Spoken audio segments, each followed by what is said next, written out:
Good afternoon, everyone. I'm Clinton Smith. I'm the CEO of GCES, and I'm here with our founder and also our resident financial advisor, Galen Bargerstock, and this is our 13th episode of Our 2 Cents. Galen, how are you doing today? I'm doing good, Clint. How are you? I'm doing really good. You know, I do enjoy us coming out here to do these shows. We get to talk about things that are important to our clients and things that we've seen over the years as we've worked with many people working through their retirement. Yeah, I mean, at this point, we've seen it and heard it all almost because we've done this for how many years now? Since 2009? Yeah, sure. It's hard for me to do mental math that fast, but I'm going to say at least 13, 14 years. We're going on 15 years now that we've been doing this, meeting with mostly federal employees in the beginning. A few years ago, we opened ourselves up to working with everyone and people that aren't just federal employees. But we've seen a lot of different things, and a lot of things come down to people trying to decide whether or not they're ready to retire, because ultimately, everyone that you meet with, that's their end goal, correct? Yeah, everybody wants to retire. I think that everybody wants to retire today, no matter who you are, usually. I mean, can you afford to do it, though? Yeah. That's the problem. Yeah. So guys, Galen has always started out by driving all over the place to meet with people. So I just want to ask a personal question. What's the weirdest situation you've ever been in your car while you're driving around?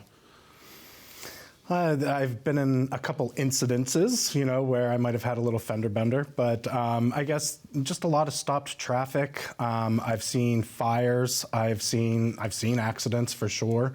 One time I was driving in Philadelphia and a car started to get right on the rear end of my car, and I was actually scared because I was driving and I thought it was like a hostile takeover type of situation, and I kind of did a move and a maneuver and they went up over the bank and I kept on going real fast. My favorite memory from whenever we first started is that Galen, whenever he was traveling, he wouldn't take any tennis shoes with him. So if you saw him in the morning going to a convenience store, he would be wearing jersey gym shorts and a pair of dress shoes that did not go with the outfit at all. And I think that's my favorite thing, remembering whenever I was like, hey Galen, maybe you should try to pack an extra pair of shoes. Right, I kind of looked homeless. Yeah. I agree. I know what you're talking about. So guys, today we're going to be talking all about, are you ready to retire? There's a whole list of checklists that you can go through. But honestly, guys, we Google everything nowadays. So I actually Googled it this morning. And according to Google, the 5 emotional stages of retirement, first you have anticipation. After that, you have the honeymoon phase, and then disenchantment, followed by reorientation, and then reconciliation. And these are supposedly the 5 emotional steps that it takes to get through towards retirement. Now, Galen, first off, anticipation. Tell me what you think about that. Anticipation, it's that feeling that, you get that you can't wait for it to happen. And that could be mixed feelings. It could be good, it could be bad, but it's just that, is it going to happen? I can't wait till it happens. What's going to happen? The excitement, kind of like Christmas. Yeah. And believe me, I love what we do here. I love what we do at GCES. I love working with people. But listen, I'm anticipating retirement too. I don't want to work forever, and neither do most of the people watching this show, especially whenever it comes to health issues. Everyone wants to retire and at least have a good couple years without any health issues. And that's really where I think the anticipation comes in, because everyone wants to retire. I mean, if everyone could just live off and get a check every month, we would all do that. Yeah, nobody would work. I mean, if we didn't, that's the dream. Yeah. Just to have endless amount of money to buy things that you want. Yeah. No, that sounds great. After that would be the honeymoon phase. Mm-hmm. So anticipation, honeymoon is the second phase, the period after anticipation before you realize how difficult it's actually going to be to plan your own retirement on your own without the help of a financial advisor. Yeah, I think the honeymoon phase is most likely best explained like, you just got married, you're on your honeymoon, everything's exciting, everything's going to be spectacular. But, a marriage in time, there's a lot of give and take by both parties, so you don't realize what you're getting into if you're going to be married for 30 years. I love that you described a honeymoon phase, right? How a honeymoon phase is actually what it's called for a honeymoon. Well, I can't help it. It's pretty literal. Yeah, pretty self-explanatory on that one too, guys. After that is disenchantment. Now, this isn't just a great cartoon on Netflix. This is also the third stage of retirement. And this is probably one of the first bad stages that I would think that we are talking about. Yeah, I mean, you start to think, hey, I'm going to miss all of my friends that I'm working with. Do I have enough money to make all of this happen? What am I giving up? What am I losing? So you start to have all of these bad emotional feelings, and you're kind of detached from, the reality of what's happening, and you just feel bad for yourself, because you've never retired. It's brand new. This is probably right about whenever you're going to call our office too. Once you actually sit down, retirement is difficult. A lot of people really think that they are going to get a check every month set to them from all of the places that they're going to get their income in retirement. But really what it comes down to is you're going to get a check from Social Security, you're going to get a check from your pension, or any other investments as well beyond that. And those things, they all have their own rules, they all have their own processes, they all have their own regulations that they need to follow. And it's also calling 1-800 numbers, whether or not it's the right 800 number or whoever, to try to get in touch with someone that's a telemarketer that doesn't really understand what's happening. Yeah, no, for sure. I mean, and that's kind of, we're going to get a step in kind of with the next step after the disenchantment, after you feel like the loss and the worries and stuff like that. You're going to reach out to, a financial advisor to help you out. And that's where we're going to step in. We're going to tell you how much income you're going to be making from your pension, what you're going to be getting from your Social Security. I primarily focus on your loss of income right there, and that tells me what we need to do with the investment. So, this is the stage where you need to get it all together. It's happening, it's a reality. This is where we're at, let's go. So last stage, reconciliation. Mm-hmm. So retirement's here and you're at peace with it. Yeah. Tell me, when do people normally get into this stage of retiring? So this is a tough one because everybody is actually different. It could take 3-4 months after you retire for you to start to be comfortable again, because you went through all of those emotions. You have no more coworkers to talk to all the time. You're missing your daily routine. But then everything clicks and you're accepting with it. You're on a new journey, and this is where we're at with everything. Some people find that well before retirement. They're happy with it. They're already at peace and they're ready to go. Yeah. So everybody's different. Yeah, and we've understand this. Everyone is different. Everyone has a snowflake. Everyone has their own fingerprints, however you want to put it. And really, when it comes down to deciding to retire, emotionally is probably the first place that people are going to start. It's their chance to actually wrap their head around it and start coming up with a plan. Sometimes it happens right before retirement, and if people are really prepared and smart about it, they're going to do this as soon as possible. All you have to do is give us a call, 888-391-3465 if you want to talk to us. Give us a call. We can help you with all of these things, and we are going to be back in just a moment.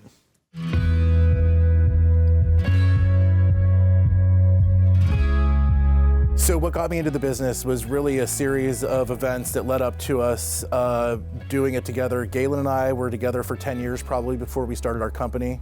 Before that, I was in restaurant management and hospitality, and a lot of that is carried over into our business. But I got laid off from a restaurant, and he said, hey, do you want to start setting my appointments? And then we made a logo, and now here we are 12 years later. So one of the things we've learned and noticed in this industry is that a lot of agents and companies just try to go in and sell everyone the same life insurance product. And that's something we really had to battle against in the beginning. We worked primarily in the beginning with postal employees, and a lot of them were taken advantage of. All of them have the same product, life insurance product, whether or not it worked for them. And that's why I like what we do, because we're not just out there to sell a product, we're out there to make the right decisions for people and use products that are actually good for them. So it's not all about making a sale, it's more about finding the right piece to fit into their retirement puzzle. If you go to a big box company, you're gonna get a big box product. If you go to somebody independent, that independent person is able to search multiple companies to find the best thing that suits your needs for retirement. So I'm really excited about the way that the business is going now. We've been in it for quite a few years, and we're excited to get to bring on more people into the family.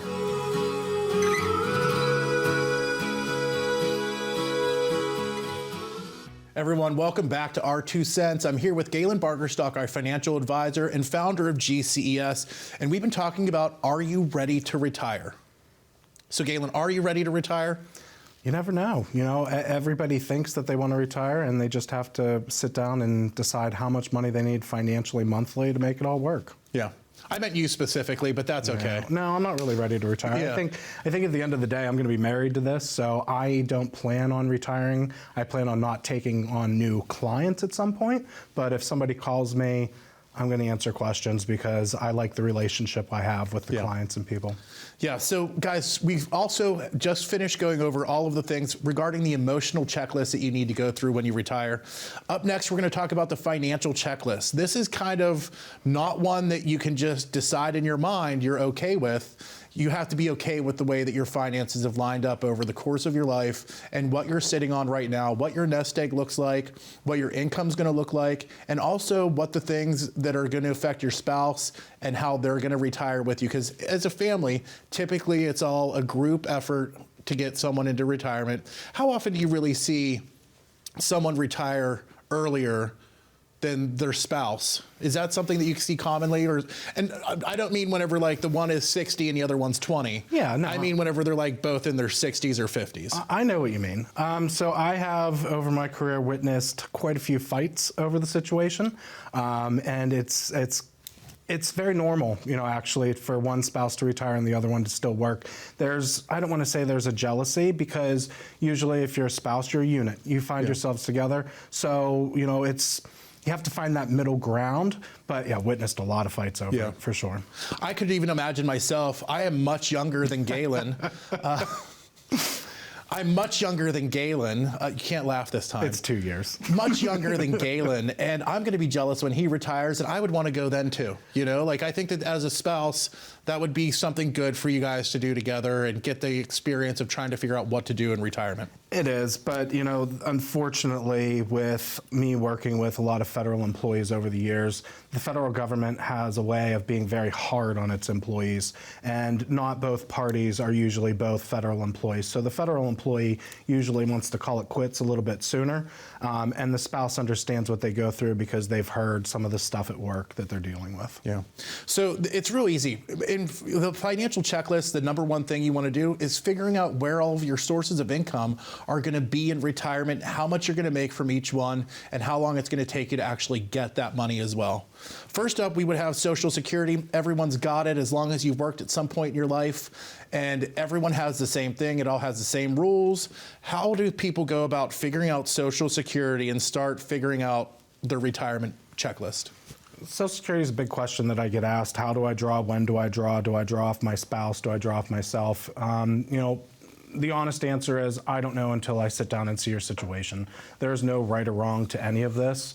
I have a calculator on my computer that I plug in the information that you're going to get from you, from your spouse, and it kind of gives scenarios of if you collect now versus then. There's always a break-even point if you're going to wait to get a higher income amount from Social Security in the future. So it's one of the things that I analyze with people, regardless what stage of life they're in. So if someone is starting to plan their process, how long does it take for someone to start receiving money from Social Security once they actually start the process for retirement? So Social Security is a little bit different since COVID. There's not a whole lot of offices that you're going to go into anymore. Everything's online. I recommend anybody that's watching right now, go to ssa.gov, create an account so you're ready. But usually about 2 months, before you can turn on the income, it's very simple. You put in your information, you apply. If you're Medicare age, you can turn on Medicare at the same time. It takes about 10 minutes to actually start to collect the information, the application, and then about 2 months to start collecting it. Okay. So 2 to 3 months before you start retiring, that's when you actually want to start planning this. The next one is pension plans. I know a lot of people don't have pension plans, that it's not actually that common. Federal employees, which we have started with, they all have a pension plan as well. What do you think about that in regards to having a financial checklist? Well, even though a lot of pension plans don't exist right now, if you are 60, you might have had a pension when you were in your 20s because you worked somewhere for 5 or 10 years. It might only be $150 a month or maybe $300 a month, but it still counts towards a guaranteed income for the rest of your life. So I just pretty much gather all the information of where you worked. Is there a pension? If you don't know, I help you find out if there was. And then you figure out what the dollar amount is based on the age you want to retire, and we kind of plug it all in. And do you think that time frame is going to be the same for a pension, a 2 to 3 month time window, or does it take a little bit longer? So it depends on where you're employed. You know, if you want to say a federal and a state worker, your pension time, you're probably looking at least 30 days before you're going to see any money after you retire. And then it could take up to 6 months to get all the paperwork correct. You are going to get a little bit of money in the interim status of that time, but it could range anywhere from employer to employer, whether you're waiting a month to 6 months. Most places will backdate everything and give you all of the money that you should have had back to the retirement date, but you have to be prepared for something like that so you can still make ends meet and pay your bills until then. Yeah. And I'm sure there are a lot of people that are in the situation where they have something go wrong with their health and they aren't able to meet these 2 to 3 months, and they did no preparing beforehand, and they're already past the ball or past the game, however you want to put it. Yeah, I mean, it's, you know, unfortunately, the pension plans don't care about your health. It's not that they don't care about you, it's that they are overwhelmed, like, say, the federal government, with so many employees retiring because it's the federal government. So everything takes its time in the process. So, you know, nest eggs are, a lot of times people will borrow from their 401ks if they're in a certain situation and they can't access the money. But, yeah. You really do have to kind of be prepared a couple years in advance for retirement. Now, I know specifically with federal employees, survivor benefits are a thing. Can you explain to me how survivor benefits work and what you should look at in regards to your pension? Yeah, so essentially at the end of the day, you are buying a survivor benefit when you do a survivor benefit. You're going to give up X dollar amount of money monthly, and you're going to guarantee if you pass away, your spouse receives 25, 50, sometimes 100% of the dollars that you're getting. But the more money you're leaving on to a loved one, the less money you're going to have monthly while you're alive, because you are leaving on something to your spouse. Yeah. And most survivor benefits are only spouse to spouse. You're not leaving them on to children. Sometimes you can leave them on to special needs, but, you know, those are whole different circumstances for that situation. And I already know the answer, but I want you to tell me, what happens if that person dies before the spouse that would have received the money after the pensioner dies? What happens if the other spouse passes away? Oh, they don't get any of that money back. It's a what if, you know. So you're not taking a gamble. You're protecting your loved ones. But, you know, if you are paying, say, $200 a month to leave on money to your loved one, and 10 years you've been paying into that policy, and they pass away, you're not getting it back. You know, it's a what if. So are they able to, survivor benefits, are they able to go back to the original full amount if the other spouse passes away, or yes, no? Yes, they do raise back up. But, you know, if you're spending $200 a month, that's going to, you know, equal a lot of money after 10 years. Yeah. You know, so it really is, and I've talked about it before in the past, life insurance is a much better way to pass on to your loved ones. But again, to each and every situation is different. So guys, each and every situation is different, and that's why we love meeting with people and explaining to them everything that they get for retirement. We can put it all together for you in a nice little package. All you have to do is call the number on the screen, 888-391-3465, and ask for an appointment, and we can come out and help you. We'll see you in just a few moments. At GCS, we have years of experience in working with thousands of families in over 40 states across the country. We understand the ins and outs of your retirement planning and can help you understand all the options available to you. Finances, retirement, the future, these are all things that can seem outside of your control, but with proper planning and a partnership with a financial advisor, you can put all of your worries at ease. I'm Galen Bargerstock, and I've dedicated my life to helping families understand their retirement options and making sure that they can make the most of it, regardless of their income. All families deserve a financial advisor they can trust to help make the best choices. At GCS, we have the expertise to help you down the road to retirement. All you have to do, give us a call today and start your journey.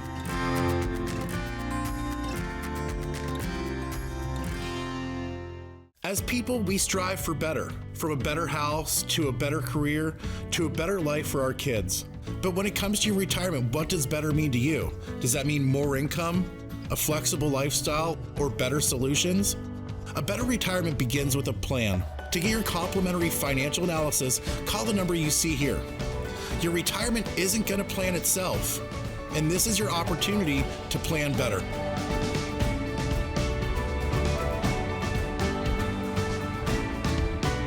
Welcome back, everyone. I'm Clinton Smith, and I'm here with Galen Bargerstock, our financial advisor and resident founder of GCES. We've been talking about, are you ready to retire? And going over not just the emotional checklist, but also the financial checklist as well. And I just want to wrap something up about the financial checklist that we just talked about before our break. Additionally, all the sources of income that everyone receives in retirement, they all have their own rules, they have their own regulations, stipulations, processes. And for someone to figure that out on their own can be a very daunting task, but we've retired over 1,000 people in our career, working with federal employees as well as everyone else, regular civilian people. And we know the processes that it takes. We understand how difficult it can be for someone to figure it all out on our own. And that's why we love doing what we do. We can help you through the entire process, regardless of what tax bracket you're in. A lot of people think that they need to have a lot of money to work with a financial advisor, and that's just simply not true, right, Galen? 100% not true. I mean, there's nobody that I would turn away. If you have a question about retirement or in general how your savings might work for yourself, you know, not even to retire, but just now because you're 35, 40 years old, no question is dumb, and it really does not matter what tax bracket you're in to me. Yeah. So now the last checklist, we have an emotional checklist, we have a financial checklist, and the final thing is going to be the health checklist. And health really is one of the biggest factors in affecting the success of retirement planning. You know, health factors can really ruin someone's retirement in the matter of months. Yeah. Nobody says, oh, cancer's great, you know, and you really are caught off guard with a lot of health issues, and you want to make sure you have everything set up appropriately at the stages of life you need it. Now, one of the biggest questions that people have for you is how to maintain their health coverage in retirement. Correct, yeah. So, and it's all employer-based, really. Where you're working, you have to contact your HR department, ask them the stipulations for you to be vested into the health insurance plan in order for you to port that over into retirement to make sure you have coverage for your family. So it's important to contact the HR department no matter where you work. If you're a federal or a state employee, I can definitely help you. That's easy. But other pension plans, you know, you have to call in and I'll know the questions for you to ask to find out what we need to do. So that's something you can do when you sit down with someone? 100%. I mean, it's a very big topic for me is the health insurance. Not so much that I'm actually the one selling Medicare, but it's the aspect of your health is very important, because if you have horrible health, you need to make sure that you have enough money set aside to cover your needs. If you have great health, you need to make sure that you're paying the least amount that you possibly can until you need to pay more. So it really is difficult. It's case by case. There are tons of variables whenever it comes to health insurance, and health insurance policies and requirements and stipulations change annually. So you want to make sure that you're checking up on what you need every year.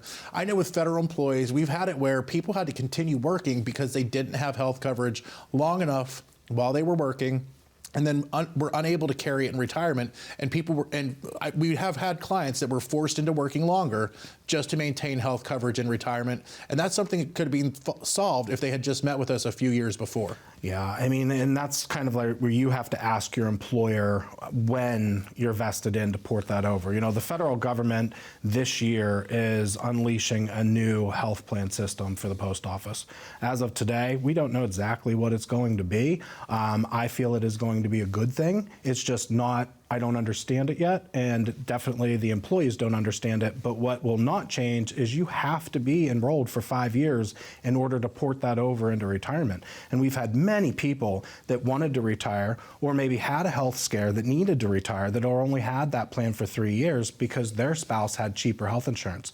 So you have to examine not only your employer health plan, but you have to incorporate your spouse's health plan to see which one's going to give you the better coverage while you're working, and which one is going to pay you the better coverage value for you after you retire. You know, and it's different, it's case by case. So it's really not just looking at an individual, it's looking at the whole family. You have to look at the whole family at this point, correct. Which is one of the things we've been talking about for years and years.